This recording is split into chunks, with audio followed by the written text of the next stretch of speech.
বাতিল 26,000 শিক্ষক শিক্ষিকা ও শিক্ষাকর্মী যারা প্যানেল হয়েছিল 2016 সালে, সেই গোটা প্যানেলটা বাতিল।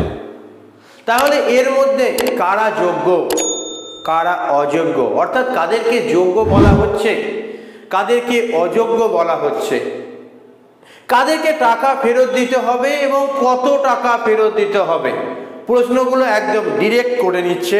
প্রশ্নগুলো বলছে কত টাকা ফেরত দিতে হবে, কারা টাকা ফেরত দেবে, কারা অযোগ্য কারা যোগ্য এবং কবে টাকা ফেরত দিতে হবে, কত শতাংশ সুদ সহ টাকা ফেরত দিতে হবে। 26,000 যে বাতিল হয়েছে সেই প্যানেলটা প্রত্যেকে জেনে গেছে, পশ্চিমবঙ্গের এখন বাচ্চারাও জেনে গেছে। সেই নিয়ে একটা ভিডিও পরে আসবো, পরে করব। এখন সমস্ত প্রশ্নের উত্তর ধীরে ধীরে দিয়ে দিই। বলা হয়েছে কত টাকা ফেরত দিতে হবে, এই প্রশ্নের উত্তর ভিডিওর মাঝে বা শেষের দিকে দিয়ে দিচ্ছি। আগে বলি এই যোগ্য কারা আর অযোগ্য কারা। দেখো, যোগ্য অযোগ্য বাছাই করা যায়নি, সেই জন্যই তো সুপ্রিম কোর্ট এবং তার আগে হাইকোর্ট রায় দিয়েছে যে গোটা প্যানেলটা বাতিল, কারণ যোগ্য অযোগ্য বাছাই করা যায়নি। তবে এর মধ্যে কাদেরকে টাকা ফেরত দিতে হবে এবং তাদেরকে কি অযোগ্য বলা হচ্ছে একটু পরিষ্কার করে বুঝিয়ে দিই। ধরে নাও 26,000 প্যানেলে আছে, এর মধ্যে কতজন যে অযোগ্য ব্যক্তির ওর মধ্যে ঢুকে আছে, দুর্নীতি করে ওই প্যানেলে নিজের জায়গা করে নিয়েছে, তা বোঝা যায়নি, তা পরিষ্কার হয়নি। সেই জন্যই কি হয়েছে, গোটা প্যানেলটা বাতিল হয়েছে। এর মধ্যে 26,000-এর মধ্যে 5,000 থেকে 8,000 যারা চাকরি পেয়েছে তাদের বিরুদ্ধে বিভিন্নভাবে অভিযোগ প্রমাণিত হয়ে গেছে, অর্থাৎ পুরোপুরি ধরা পড়ে গেছে। কোনগুলো না, প্রথম হচ্ছে মেয়াদ উত্তীর্ণ প্যানেলে যারা চাকরি পেয়েছে, অর্থাৎ যে ভ্যাকেন্সি ছিল সেই ভ্যাকেন্সির পরেও অনেকে কি হয়েছে, একটা অ্যাডিশনাল হিসাবে ভ্যাকেন্সি বেরিয়েছিল এবং সেখানে কি হয়েছে, সেখানেও চাকরি পেয়েছে। সেগুলো র্যাঙ্ক জাম্প করে যারা, হয়তো তার র্যাঙ্ক ছিল পিছন দিকে, অন্যজনকে বঞ্চিত করে নিজের জায়গা করে নিয়েছে র্যাঙ্ক জাম্প করে, তারা সবাই কি সেটাও বলবো। নেক্সট, সাদা ওএমআর শিট জমা দিয়েছে এবং যাদের প্রমাণিত হয়ে গেছে সাদা ওএমআর শিট জমা দিয়েছে, তাদের আবেদন করেনি অনেকে নাকি আছে, তাদেরও এই রকম সংখ্যাটা কত না, এরকম সংখ্যাটা হচ্ছে 5,000 থেকে 8,000। এই সংখ্যাটার হয়তো লিস্ট বের করবে এসএসসি। যদি লিস্ট বের করে দেয় যে এই সংখ্যাটা 5,000 বা 8,000, এই নাম এবং তাদের ডিটেলস, এরা কিন্তু কোনো মতে স্কুল সার্ভিস কমিশনের এই যে প্যানেলটা বাতিল হলো, এই প্যানেলের এগেনস্টে যে পরীক্ষা হবে তারা পরীক্ষায় বসতে পারবে না এবং এদেরকে কি করতে হবে, 12% সুদ সহ তার বেতন ফেরত দিতে হবে।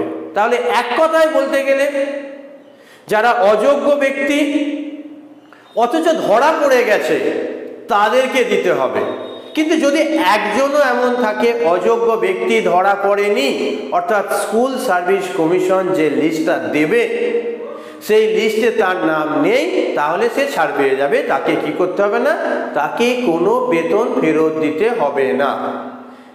এবার অনেকে বলছে যে তাহলে যে 8,000 আছে প্রমাণিত হয়েছে এরা অযোগ্য, তাহলে তারাই তো অযোগ্য না। বিশেষজ্ঞরা বলছে 8,000 বা 5,000 যে সংখ্যাটা আছে এর বাইরেও হয়তো আরো অযোগ্য থাকতে পারে, সেইখানে বাকিদেরকে যোগ্য বলে ধরে নেওয়া যাচ্ছে না। সেই জন্যই নাকি হাইকোর্ট এবং সুপ্রিম কোর্ট কি করেছে, বাকিদেরকেও একই সঙ্গে একই দলে ফেলে গোটা প্যানেলটা ক্যান্সেল করা হয়েছে।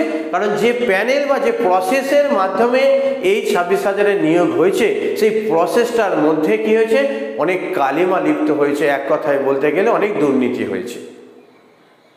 এবার রাজনীতির যে বিষয়গুলো আসছে সেগুলোতে আমরা যাব না, আমরা মূল প্রশ্নের উত্তরগুলো নিয়ে আসব।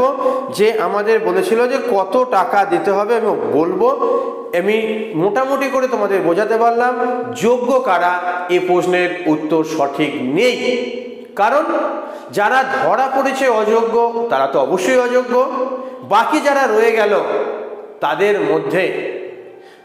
মধ্যে বাকি যারা রয়ে গেল তাদের মধ্যে অযোগ্য ব্যক্তি থাকতেও পারে, যোগ্য 2-4 জন থাকতে পারে, বা কিছু পার্সেন্ট যোগ্য কিছু পার্সেন্ট অযোগ্য থাকতে পারে। ওই বাকিটা বোঝা যায়নি, সেই জন্য পরিষ্কার হয়নি, ঠিক আছে। কিন্তু যারা অযোগ্য অথচ ধরা পড়ে গেছে, যে লিস্টটা আগে বেরোবে বলেছিল সেই লিস্টে হয়তো এসএসসির কাছে আছে, তারা হয়তো দেবে এবং সেই লিস্টটা দিয়ে বলবে এরা পরীক্ষায় বসতে পারবে না, এদেরকে টাকা ফেরত দিতে হবে। এবার চলে আসি কত টাকা ফেরত দিতে হবে। দেখো, একাদশ এবং দ্বাদশ শ্রেণী অর্থাৎ পিজি স্কেলে, পোস্ট গ্র্যাজুয়েট স্কেলে যারা শিক্ষকতা করেছে এবং তাদের টাকা ফেরত দিতে হবে, তাদের গড়ে বেতন এখন প্রায় 70,000-এর কাছে। এই মাসে অর্থাৎ এই যে এপ্রিল মাসে চলছে, ঠিক আছে, 4% ডিএ নিয়ে তাদের প্রায় 70,000 টাকার কাছে বেতন হয়ে যাবে। প্রথম দিকে যখন ওরা 18 সালের শেষের দিকে জয়েন করেছিল তখন অত টাকা বেতন ছিল না, ধরে নেওয়া যাক তখন বেতন ছিল 40 থেকে 45,000 টাকা। অ্যাকচুয়ালি বেতন কত ছিল তা আমি জানি, কিন্তু অ্যাকচুয়ালি বেতন বলতে একটু অসুবিধা আছে, পরে একটু দেখে নিই। যদি অসুবিধা না থাকে অবশ্যই একদম পুরো সম্পূর্ণ ভিডিও নিয়ে চলে আসবো, কত টাকা টোটাল পেয়েছে এবং কত টাকা ফেরত দিতে হবে। আজকে একটা অ্যাপ্রক্স জানিয়ে দিই। তাহলে 18 সাল 19 সাল এই সময় সে বেতন পেয়েছে কত না, গড়ে 40,000 টাকা। আর শেষ 3-4 বছর সে বেতন পেয়েছে কত না, গড়ে 60,000 টাকা। তাহলে মাঝামাঝি যদি ধরে নিই তার বেতন হচ্ছে 50,000 টাকা গড়, যত বছর চাকরি পেয়েছে। 18 সালটা আমি বাদ দিলাম, 18 সালের শেষের দিকে পেয়েছে সেটা বাদ দিয়ে দিলাম। তাহলে গোটা 19 সাল, গোটা 20 সাল, গোটা 21 সাল, গোটা 22 সাল, গোটা 23 সাল, গোটা 24 সাল, ঠিক আছে, 25 সালটা বাদ দিয়ে দিলাম। তাহলে 6 বছর। তাহলে 6 বছরে কত মাস না, 6 বছরে হচ্ছে 6-12 মাস, তাই তো কি? 12 মাসে 1 বছর, 6 দিয়ে গুণ করলাম 6 বছর, তাহলে 72 মাস। এই 72 মাসে সে যদি 50,000 টাকা করে পায় তাহলে হিসেব বলছে কত, ওরে বাবারে, একক, দশক, শতক, হাজার, অযুত, লক্ষ, 36 লক্ষ টাকা। এবং ওই যে আমি 18 সালে প্রথম দিকে কিছু বাদ দিয়েছিলাম আর এই 25 সালে 3 মাস বাদ দিয়ে দিলাম, গড়ে ধরে নাও আরো লাখ 2-1 টাকা, অর্থাৎ 38 লাখ টাকা। 38 লাখ টাকা গড়ে সে কি করেছে, 38 লক্ষ টাকা। সে কি হয়েছে, 5টা শূন্য, তাই না? 38 এর গায়ে 5টা শূন্য, 38 লক্ষ টাকা সে বেতন বাবদ পেয়েছে। এবং সেই ব্যক্তিটা ওই 5,000 বা 8,000 লিস্টের মধ্যে তার নাম আছে। তাহলে একে এই 38 লক্ষ টাকার ওপর 12% সুদ চাপবে, অর্থাৎ সেই টাকাটা প্রায় 40 থেকে 45 লাখ টাকার কাছাকাছি চলে যাবে। এই টাকাটা ফেরত দেওয়ার কথা বলা হয়েছে। কবে টাকাটা ফেরত দিতে হবে? দেখো, কবে টাকাটা ফেরত দিতে হবে সে প্রসঙ্গে এখনো কোনো সুনির্দিষ্ট ডেট জানা যায়নি। তবে মূল যে রায়টা আছে সেই রায়টা নিয়ে বিশেষজ্ঞরা কি করছেন, বসছেন, তারা অ্যানালিসিস করছেন নিশ্চয়ই কবের মধ্যে টাকা ফেরত যাবে। আচ্ছা, আর একটা কথা, এরা আর কি স্কুলে যাবে? এই যে 5 থেকে 8,000 যারা অযোগ্য অথচ ধরা পড়ে গেছে। আর একটা কথা বলি, অযোগ্য অথচ ধরা পড়েনি এমনও থাকতে পারে, সেই জন্যই কিন্তু টোটাল লিস্টটা বাতিল করা হয়েছে। আমি গেল পিজি স্কেলের কথা, কত না 38 লাখ টাকার কাছে তারা উইথড্র করেছে, বেতন পেয়েছে, তারপর উপর 12% সুদ সহ মোটামুটি 40 থেকে 45 লক্ষ টাকা তাদের ফেরত দিতে হবে। এবার চলে আসে 9-10। 9-10 যখন 2018 সালের শেষের দিকে চাকরি পায় তখন তাদের বেতন ছিল 37,000-এর সামথিং। আমি অ্যাপ্রক্সটা বলছি, পুরোটা বলছি না, মোটামুটি ধরে নাও 35 থেকে 40-এর মধ্যেটা উইথড্র করেছে। আর এখন যারা কি হয়েছে, তারা এখন এই মাসে তাদের বেতন প্রায় 55,000 থেকে 60,000 টাকার মধ্যে। তাহলে গড়ে ধরে নাও এদের 45,000 টাকা বেতন একদম প্রথম থেকে এখান পর্যন্ত। তাহলে এরাও 72 মাস। তো এদেরও 72 মাসে তুমি কি করো, 72 দিয়ে গুণ করো, 72 মাস কে কি করো 45 দিয়ে গুণ করো, 45,000 টাকা করে। তাহলে 72 মাস 45 কে গায়ে 3টে শূন্য গুণিত 72 মাস 7 2, অর্থাৎ এরা 32 লক্ষ, একক দশক শতক হাজার অযুত লক্ষ, 32,40,000।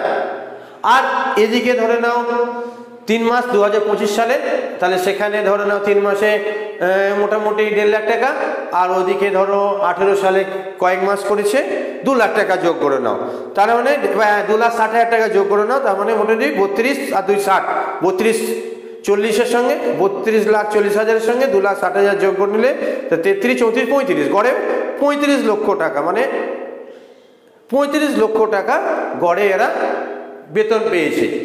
এই 35 লক্ষ টাকার উপর এদের কি হবে, এই 35 লক্ষ টাকার উপর এদের 12% সুদ সহ বেতন ফেরত দিতে হবে। পরিষ্কার? সেটা ধরে নাও 40 লক্ষর কাছাকাছি দাঁড়াবে, বা 37 থেকে 40 লক্ষর কাছাকাছি দাঁড়াবে। এবার চলে আসি কত, এবার চলে আসি গ্রুপ সিডির কথা, আমি গ্রুপ ডিটা বলছি। গ্রুপ ডি এর বেতন এখন মোটামুটি এই মাসে মোটামুটি 25,000-এর কাছাকাছি।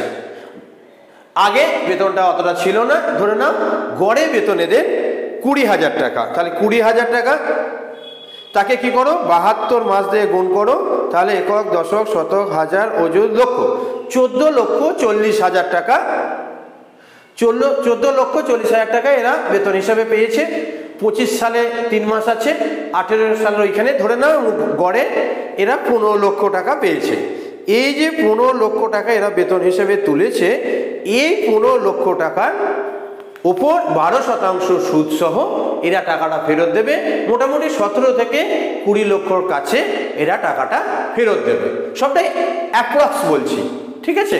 তাহলে তোমাদেরকে মোটামুটি উত্তর দিতে পারলাম। কবে টাকা ফেরত দেবে সে তার এখনো সুনির্দিষ্ট কোনো ডেট ঘোষণা হয়নি। তাহলে প্রতিটা প্রশ্নের উত্তর ছোট করে দিয়ে দিই। প্রথম প্রশ্ন করা হয়েছিল কারা যোগ্য কারা অযোগ্য। অ্যাকচুয়ালি হাইকোর্ট বা সুপ্রিম কোর্ট আমাদেরকে বলে দেননি যে কারা যোগ্য কারা অযোগ্য, ঠিক আছে? কারা অযোগ্য কারা যোগ্য হাইকোর্ট বা সুপ্রিম কোর্ট বুঝতে পারেননি, তো সেই কারণে ওনারা গোটা প্যানেলটাই কি করেছেন বাতিল করে দিয়েছেন। অর্থাৎ যোগ্য অযোগ্য ভাগটা তেমন করে হয়নি। তবে হ্যাঁ, অযোগ্য মধ্যে অযোগ্য হয়তো অনেক আছে, তাদের মধ্যে 5 থেকে 8,000 যারা চাকরি প্রার্থী ছিল তারা কি ছিল, এই যারা প্যানেলে জায়গা পেয়েছিল, এই 5 থেকে 8,000 এরা ধরা পড়ে গেছে বিভিন্নভাবে দুর্নীতির ফল প্রক্রিয়ার মাধ্যমে তারা প্যানেলে জায়গা করে নিয়েছিল। এদেরকে টাকাটা ফেরত দিতে হবে। আমি আগেও বললাম, কবে দেবে তার সুনির্দিষ্ট ডেট হয়নি। কারা টাকা ফেরত দেবে আমি বলে দিয়েছি, কত টাকা ফেরত দিতে হবে সেটাও মোটামুটি একটা অ্যাপ্রক্স বলে দিয়েছি। তবে সবটাই বিভিন্ন মাধ্যম থেকে বিভিন্ন বিশেষজ্ঞদের থেকে যে বিষয়টা জানা যাচ্ছে সেই বিষয়টা নিয়েই তোমাদেরকে কি করলাম, আমি এই ভিডিওটা তৈরি করে দিলাম, যাতে একটা অ্যাপ্রক্স বা একটা মোটামুটি ভাবে ধারণা তৈরি হয়ে যায়। আশা করছি এটা নিয়ে ব্যক্তিগত কারো ক্ষোভ, ব্যক্তিগত কারো আক্রোশ থাকবে না, কারণ এটা গোটা পশ্চিমবঙ্গে আলোচিত, সমালোচিত এবং যোগ্য অযোগ্য হ্যান ত্যান সমস্ত বিষয় নিয়ে আছে। আমাদের মূল উদ্দেশ্য হচ্ছে যে আমাদের যারা দর্শক তাদেরকে কি করা, তাদেরকে মোটামুটি ধারণা একটা দিয়ে দেওয়া, এই হচ্ছে মূল বিষয়। আশা করছি বিষয়টা তোমাদের কাছে পরিষ্কার করতে পারলাম। ভালো থেকো প্রত্যেকে।